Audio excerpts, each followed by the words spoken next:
Bonjour et bienvenue sur Direct Gestion, le débat comme tous les matins, 9h30 à 10h. Deux experts nous accompagnent pour commenter l'actualité financière, économique, boursière avec un numéro spécial luxe ce matin. Pour en parler dans ce débat, Maria Serva, la gérante de chez Skylar Group. Bonjour Maria. Bonjour. Et Jean-Marc Maurice, président d'Hermitage Gestion Privée. Bonjour Jean-Marc. Bonjour. Alors messieurs, dames, comme d'habitude, on va commencer par commenter un édito. Et si le rallye de fin d'année avait bien lieu aux États-Unis, c'est vrai qu'on a eu des bons chiffres sur les États-Unis, notamment forte création d'emplois, 211 000 créations contre 200 000 attendues, révisées pour le mois d'octobre. Du coup, Wall Street s'est quand même plutôt bien comporté, contrairement à ce qui s'est passé jeudi dernier pour l'Europe. Maria, un petit commentaire sur cette bonne nouvelle. Est-ce que c'est une bonne nouvelle d'avoir pour les États-Unis? C'est une zone que vous regardez, les États-Unis? Oui, on a à peu près un tiers du portefeuille qui aujourd'hui est investi sur les États-Unis.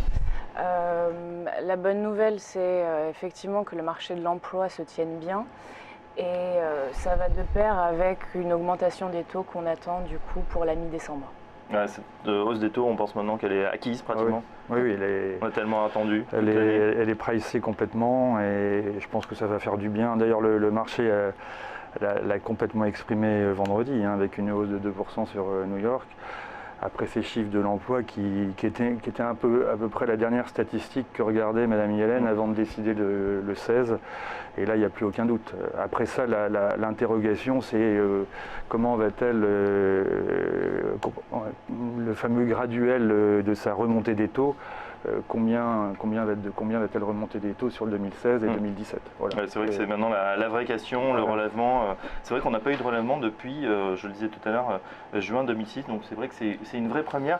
J'ai une autre question, c'est concernant évidemment ce qui s'est passé jeudi, les mesurettes, je disais, annoncées par Mario Draghi. Super Mario a déçu, une fois n'est pas coutume. Est-ce que vous avez trouvé cette réaction exagérée? Elle était exagérée. Alors après, je pense que les attentes du marché étaient très élevées. On s'attendait à une augmentation du volume des rachats mensuels et peut-être une extension sur 12 mois au lieu de 6 mois avancés. Après, on a une surréaction, et notamment sur le marché du luxe, où on a des valeurs qui ont baissé de plus de 4% sur la journée, alors que même que le marché a fini à moins 3,5%. Donc je pense que c'était exagéré, effectivement. Exagéré pour vous aussi. Du coup, est-ce que ça... C'est exagéré, c'est-à-dire que M. Draghi a déçu. En fait, ces mesures, elles étaient quand même pas neutres. Simplement, le marché attendait tellement, notamment il attendait 10 milliards de plus d'achats dans son QE d'achats mensuels. Il est resté à 60 milliards, ça a déçu. Le dollar s'est effondré contre l'euro, plus de 3%, et ce qui a conduit effectivement aux valeurs du luxe de baisser parce que ce sont des valeurs très dollars et elles réagissent exactement à l'inverse de la réaction du dollar. Donc il était un peu normal qu'elle baisse du fait de la baisse du dollar. Alors justement, deux spécialistes du luxe avec nous ce matin. Ça va, vous gérez le fonds Esprit du Luxe, c'est bien ça, chez Skylar Group. Ça fait combien de temps? Depuis le début de l'année. Depuis le début de l'année, et c'est un fonds qui existe depuis quand? Depuis un peu plus d'un an. Ok, si on regarde ce qu'est le luxe, alors je vais chercher une définition pour démarrer sur Wikipédia. Le luxe est le mode de vie consistant à pratiquer des dépenses somptuaires et superflues dans le but de s'entourer d'un raffinement fastueux ou par pur goût de l'ostentation, par opposition aux facteurs ne relevant que de la stricte nécessité. Donc c'est un mode de vie.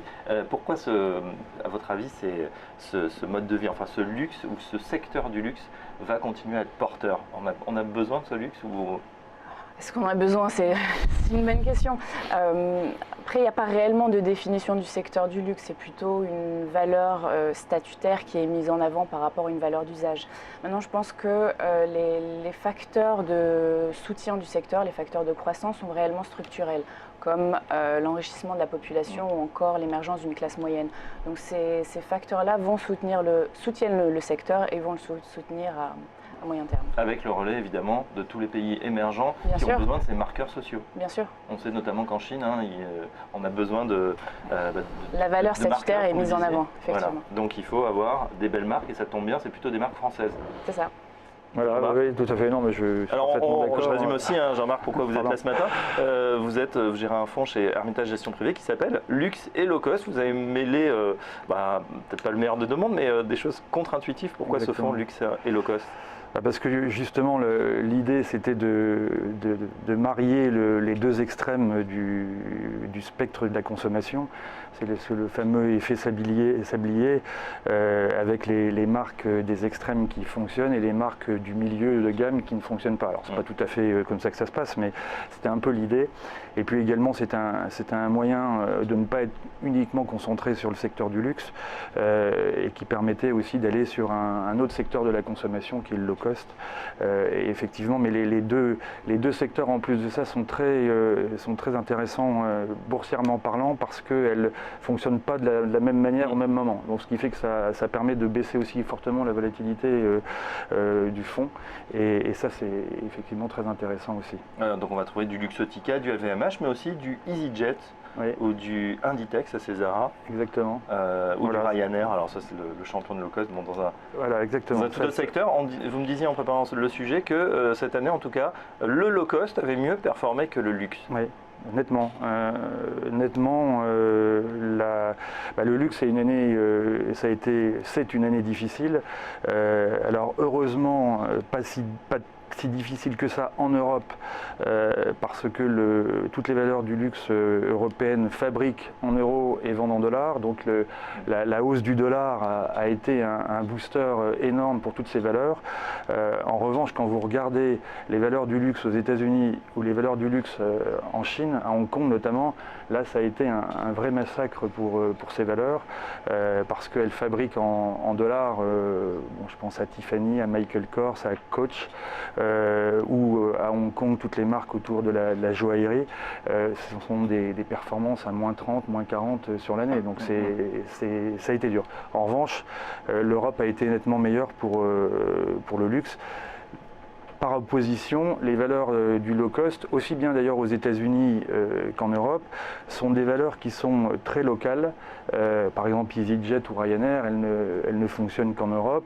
Ou des valeurs de la consommation comme Costco aux États-Unis, elles ne vendent qu'aux États-Unis, donc il n'y a pas de problème d'exportation, de problème de valorisation du dollar.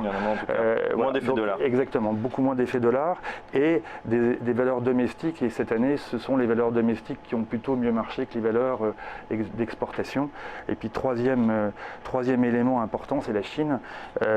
Pour le luxe, la Chine, ça fait 3 ans que le pays a décidé sa fameuse lutte anticorruption et ça se ressent évidemment dans la consommation du luxe, couplé à un ralentissement du pays, du PNB de ce pays. On en a beaucoup parlé cet été et tout ça n'est pas favorable au secteur du luxe.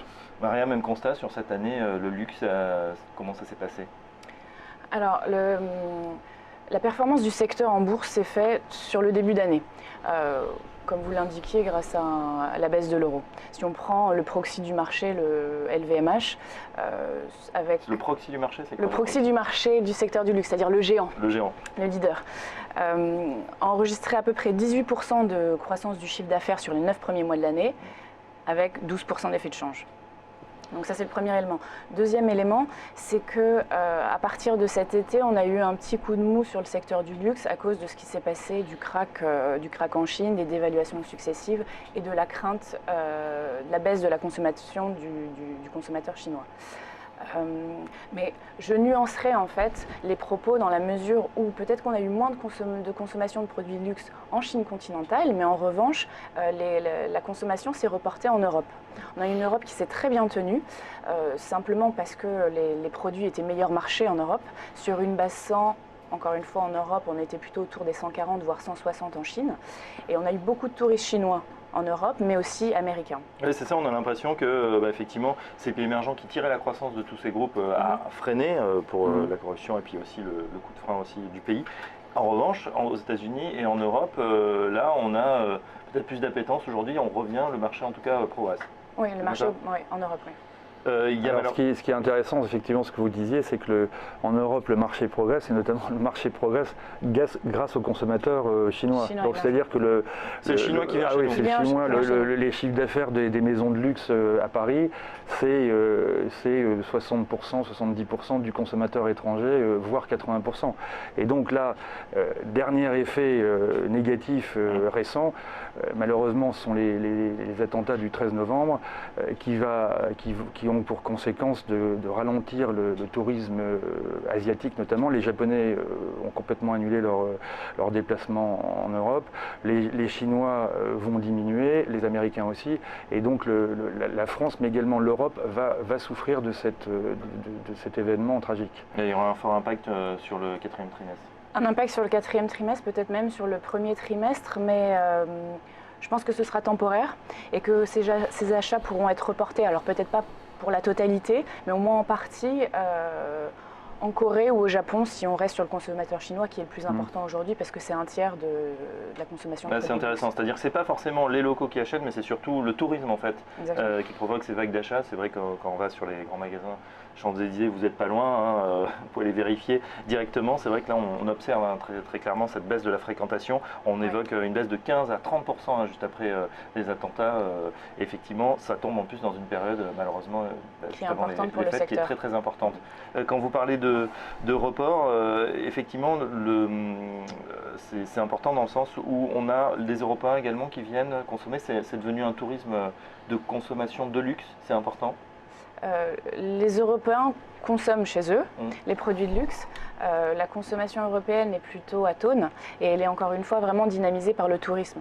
Donc le report pour la Chine, il est évident. Pour les États-Unis, peut-être qu'ils resteront un peu plus chez eux et consommeront chez eux, parce que le luxe aux États-Unis a été bien moins bon qu'en Europe, par exemple. Cette guerre d'échange, on est dans un match plutôt des banques centrales, mais ça équivaut à ça, avec un euro-dollar effectivement qui a fondu. Il y aura peut-être des effets de base un peu moins importants. On va peut-être pas continuer à perdre 20 ou 30% sur l'année. Quels sont les impacts que ça peut avoir sur ces sociétés? Les impacts, c'est effectivement, là on est en plein, pour les valeurs européennes, on est en plein dans le bon côté de la baisse de l'euro contre dollar. C'est vrai qu'à un moment, ça va s'arrêter. Alors, quand est-ce qu'on va aller jusqu'à la parité, 1 euro, 1 dollar? Nous, c'est ce qu'on pense, même si jeudi dernier, on n'a pas été dans ce sens-là. Mais je pense que le marché, avec la hausse des taux dont on parlait tout à l'heure aux États-Unis, va revenir sur cette tendance-là. Et tant qu'il y a cette tendance, c'est favorable au secteur du luxe européen. Ensuite de ça, vous aurez effectivement, une fois que ça sera stabilisé, voire une remontée de l'euro, ça sera défavorable au groupe de luxe européen, et donc il faudra faire attention parce que les performances ne seront plus de 18%, mais elles seront plus de 4-5%. C'est aussi un des problèmes du secteur du luxe, c'est que on a été habitué sur ce secteur à des croissances de 10%. Aujourd'hui, on est plutôt sur des croissances de 4-5%. Certaines marques même sont à 0. Et donc, ce qui explique la baisse de ce secteur est en quelque sorte une sorte de dérating, c'est-à-dire qu'on acceptait de payer 20 ou 25 fois des sociétés du luxe. Aujourd'hui, elles vont peut-être revenir plus naturellement vers le niveau normal, c'est-à-dire 15-16, et donc c'est là où il peut y avoir aussi un risque sur les valeurs du luxe. Mais voilà, certaines, c'est vrai, ont déçu. On va voir celles qui vous ont déçu, celles que vous préférez pour cette année, et puis surtout pour l'année 2016. Quelles sont les valeurs en tout cas qu'on gère et on préfère chez Skylar Group et chez Hermitage Gestion Privée? Ce sera dans un instant, dans la suite du débat spécial luxe ce matin sur Direct Gestion. À tout de suite.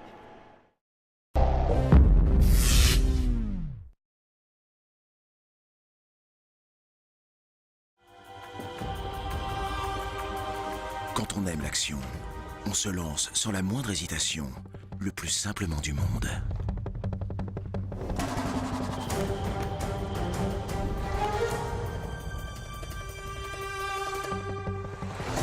On aime que ça avance.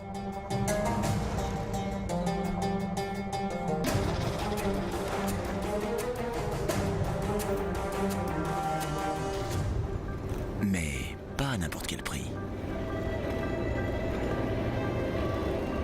Et on en veut toujours plus.